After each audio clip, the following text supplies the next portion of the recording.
নমস্কাৰ স্বাগতম জনাইছো প্ৰাইম নাওলৈ কৃষ্ণাইত সংঘটিত হৈছে এক চাঞ্চল্যকৰ চুৰিকাণ্ড দিন দুপৰতে এগৰাকী ব্যক্তিৰ পৰা চুৰি হল 3 লক্ষাধিক টকা সিসিটিভি কেমেৰাত বন্দী সমস্ত চুৰিকাণ্ড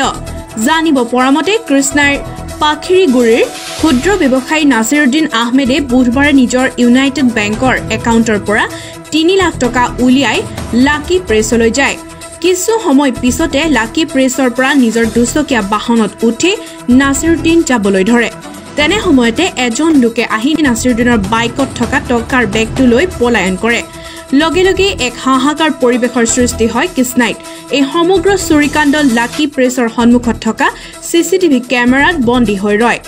ইফালে ঘটনাৰ সন্দৰ্ভত আৰক্ষীক খবৰ দিয়াত ঘটনাস্থলীত আৰক্ষী উপস্থিত হৈ তদন্ত কৰাৰ লগতে সমগ্ৰ কৃষ্ণাই বজাৰত চুৰৰ সন্ধানত অভিযান চলাই যদিও কোনো সূত্ৰ উলিয়াব নোৱাৰিলে অৰ্থাৎ মই টকা উলাই বজাৰ কৰা বেগত মই টকাখিনি লৈ আহি বাইকৰ হেণ্ডেলত থৈছিলোঁ থৈ ইয়াতে লাকি প্ৰেছ ওচৰতে আছে তাতে মই সোমাব খোজোতেই হঠাতে মই মানে মনত পৰি যে মোৰ বেগত টকা আছে ঘূৰি চাই দেখোঁ মোৰ বেগটো নাই নোহোৱা হৈ গ'ল আপুনি কোন বেংকৰ পৰা উদ্ধাৰ কৰিছিল টকা এইটো ইউনাইটেড বেংক অফ ইণ্ডিয়া কৃষ্ণাই ব্ৰাঞ্চৰ পৰা কিবা সন্দেহ কৰিছে নেকি সন্দেহ মানে ভিডিঅ' ফুটেজ আছে সম্পূৰ্ণ দেখা যায় মানুহজনক ইচ্ছা কৰিলে প্ৰশাসনে উলিয়াব পাৰিব এজাহাৰ দিছোঁ থানাত আৰক্ষীয়ে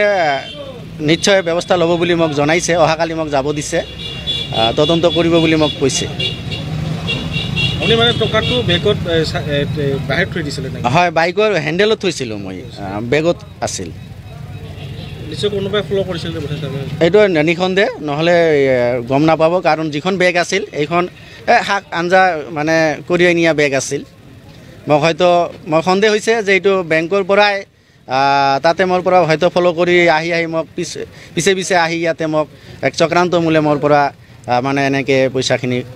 চুৰি কৰি নিছে আৰু আপুনি কি কৰে ব্যৱসায় কৰে সৰু সুৰা ব্যৱসায় কৰোঁ আৰু প্ৰাইভেট টিচিঙো কৰোঁ আমি জানিব পৰা মতে কৃষ্ণাত ইয়াৰ আগতেও 2 এবাৰ হৈ গৈছিলে আজি কেইবামান আগতে আমাৰ এজন শিক্ষকৰ পৰা এনেকুৱা এইখন বেংকৰ পৰাই মানে বাইকতে মানে বেগখন ৰাখিছিলে বাইকৰ পৰা বেগখন গুচি লৈ গৈছিলে 1 লাখ টকা লৈ গৈছিলে গতিকে আমি